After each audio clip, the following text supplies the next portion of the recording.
everyone, let's wrap up June. June was an amazing reading month, and I also uploaded 3 videos to my channel. I know, who am I, right? I vlogged a little bit in the beginning of the month, then I did the Booktube journey tag, and then I also uploaded a letter to the month. So thank you all for participating in my channel journey, talking about books, reading, and all your nice comments. Honestly, thank you very much. So let's get into the books. Like I said, June was an intensely good reading month. It has to do with a lot of rereading. I had a week of vacation and stressful events, so I needed to escape a lot. So let's start with the rereads. In May, I started rereading The Heaven Official's Blessing, and I finished the last 7 books in the series in June. The Heaven Official's Blessing is a fantasy series following a god and a ghost king and their relationship and their adventures. Now, we don't have finished stories per se per book, but we have one major overarching big story about those 2 characters and how they got to know each other, their past, their present, things that happen to them, and we also have little adventures that they go on. The whole series starts with them meeting and going on adventures, and the god doesn't really know that the other person is a ghost king. It just transpires over the time, and also the events around them, their relationship and their past really unfolds throughout the books. What I really like about the series is the adventures they go on, the mysteries they solve, the background, the way the story is told with present and moving back to flashbacks, really flashing out what had happened in the past and giving those characters history, especially since they've been around for 800 years. It's been a while, and I also really enjoy the characters, especially the 2 main characters. I really love them interacting and also their relationship per se as friendship, and then as it evolves to more than friendship. Really enjoy the series. I also enjoy the world that it's set in and also everything about it. So highly recommend it if you're curious about it. I really enjoyed it. It's a fun, captivating series that it's hard to put down. Another favorite series I completely revisited in June was the Murderbot Diaries. If you've been around, you know that I'm completely in love with the series. I listened to all 7 books in the series again. And if you don't know, the Murderbot Diaries is a science fiction series following Murderbot, a security unit or a human bot construct that is designed as a security unit who hacked its governor module. The governor module is something in their brain that allows the company or their owners or the people who are in charge of them, because they rented them, to enforce compliance, or basically it controls them and has them do what the owners want. So, and this particular security unit hacked its governor module because it basically remembers going on a murder spree, but it's really insecure whether it was its fault or something else. So there is a lot of background. I really enjoy the series for multiple reasons. Firstly, Murderbot basically just wants to consume media, do a little bit of its job, but basically wants to be left alone. And I enjoy that very much. You're inside its head all the time, where it's trying to figure out what it wants from its existence, what it wants to do, where it wants to go. It meets different people in the different stories in the series, and it's constantly evolving. In the beginning, the first 4 books are 4 novellas, and the first book, it starts off where it really makes friends, sort of, but it doesn't really know that it's friends yet. And I enjoy this. I really enjoy the adventures that they go on. I enjoy the whole world building. I enjoy Murderbot. And honestly, if you haven't started the Murderbot Diaries and you're in any way into science fiction, I don't know what you're doing. So the audiobooks are very well done. I love listening to them, and they're always easy to fly through. Okay, one more reread. I listened to the Mimicking of Unknown Successes again, because I think in August the 2nd book will be available on audio, so I wanted to prepare myself to remind myself of the story. Thinking about that, I'm lacking again the quality or the ability to summarize the story. Basically, it's a little murder mystery on a planet, or I'm not 100% sure how to best describe the world, but I really think it's an interesting world that has been created sometime in the future when Earth is destroyed and humanity has moved to other planets and satellites. So it is described well in the book, but I constantly keep glossing over it. So I don't know.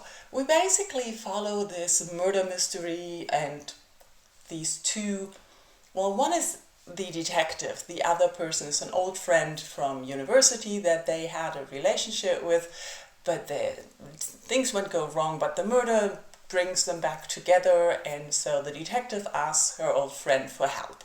And it's a lot about solving the mystery, but it's also about their relationship. And what I noticed re-listening to this book is that the first time around I mostly focused on their relationship, completely forgot everything about the world building and the murder and everything. So it was a good idea to listen to it again, and I'm looking forward to see what the second book is about.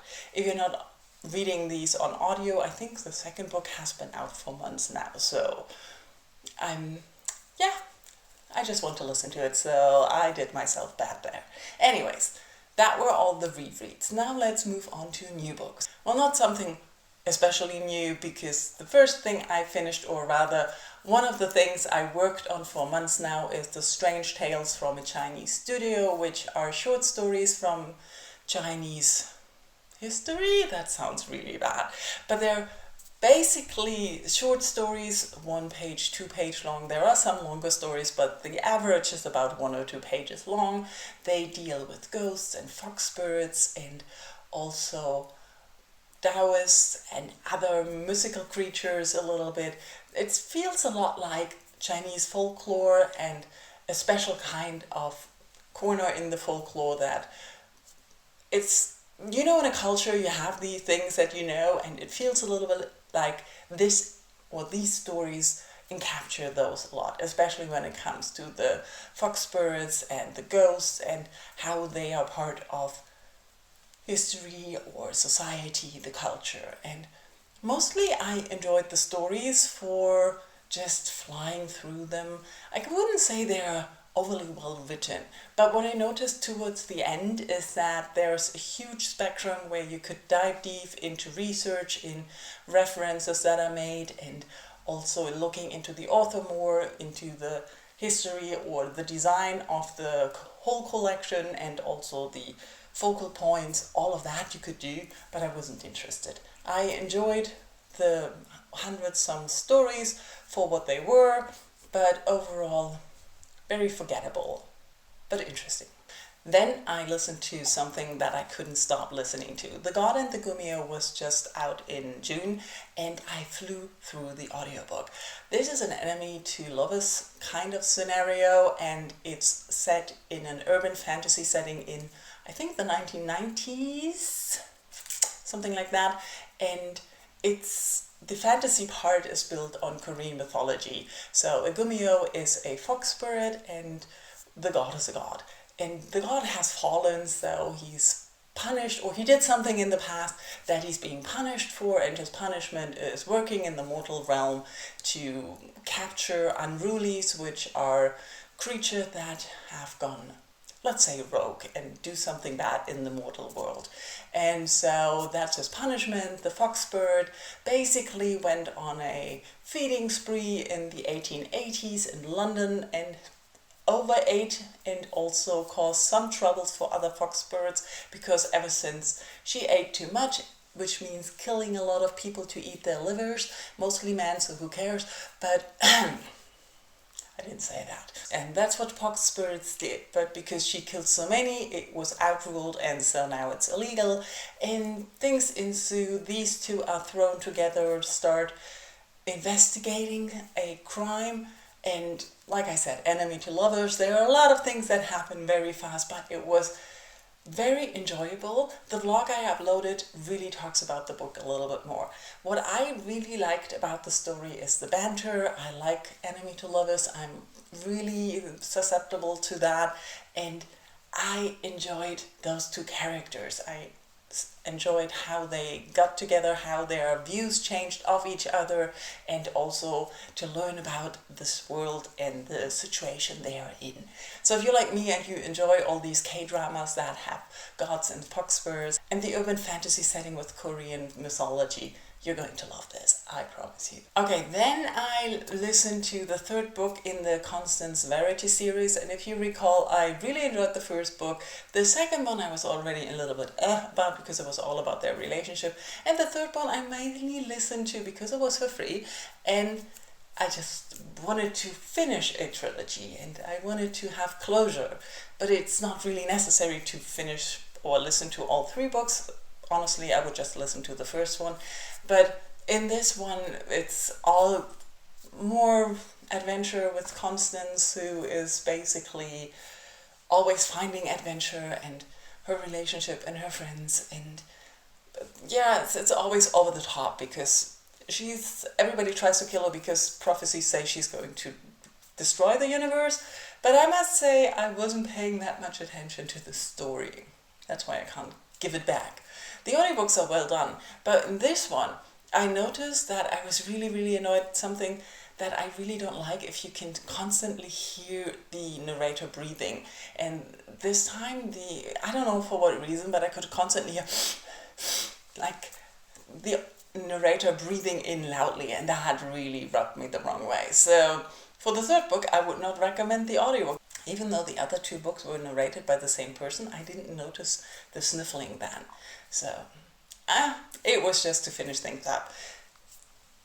That's what you do, right? Finish series. Blackwater Sister, on the other side, is a book that I've been meaning to read for a long time, but I never got around to it, and so now I finally listened to it, and I really enjoyed this. Blackwater Sister follows a young woman who emigrates from America back to Malaysia, where her parents are from, and she's been mostly in the US all her life, and now it's after college. She needs to find a job. She hasn't told her parents that she has a girlfriend, and everything is a little bit difficult. The situation with her parents, why they moved back to Malaysia, job situations and other situations.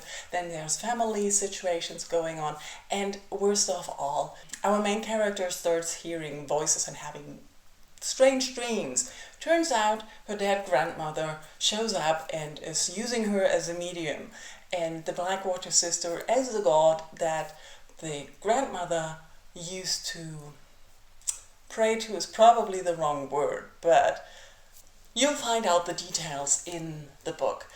It's overall a lot where this young woman leaves the area that she knows, the United States and life there, to go to Malaysia, where everything is a little bit different already. And then she finds herself dragged into this ongoing war between the gods and this construction site where they want to tear down the Blackwater Sisters temple. And it sounds strange, but it's hard to describe.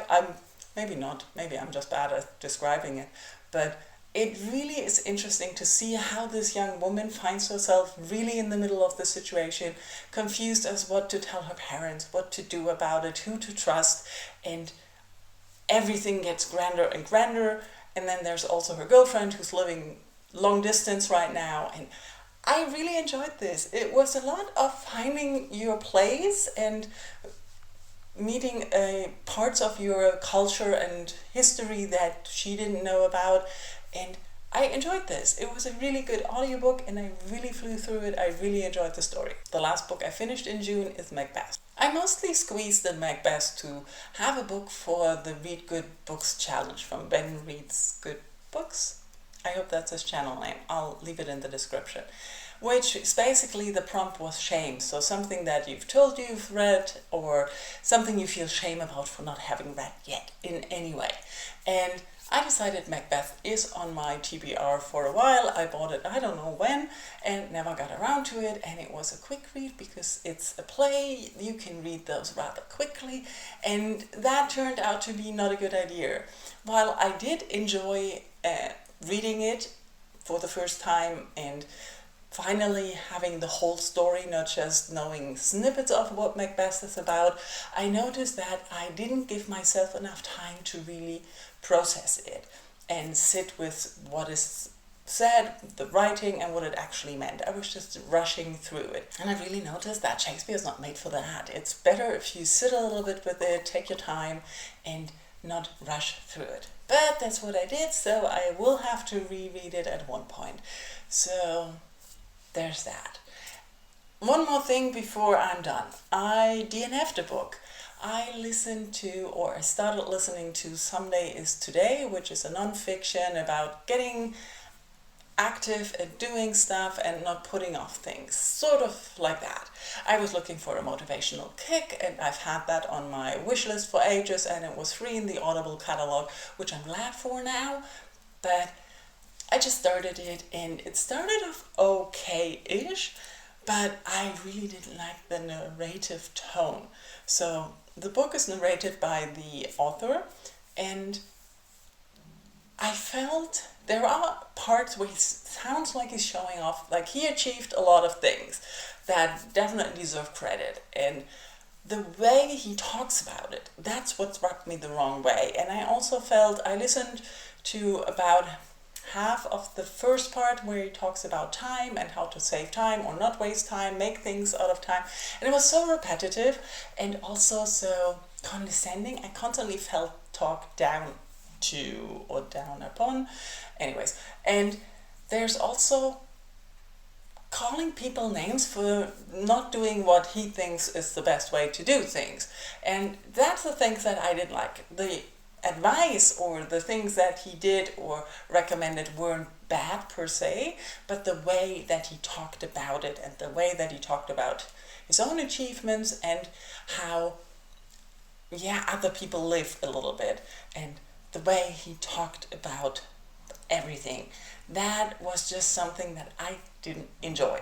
So I listened to, like I said, a lot of the first part, then I was starting to get bored by the repetitiveness of it, especially since it was about saving time, and for me it felt like a lot of waste of time.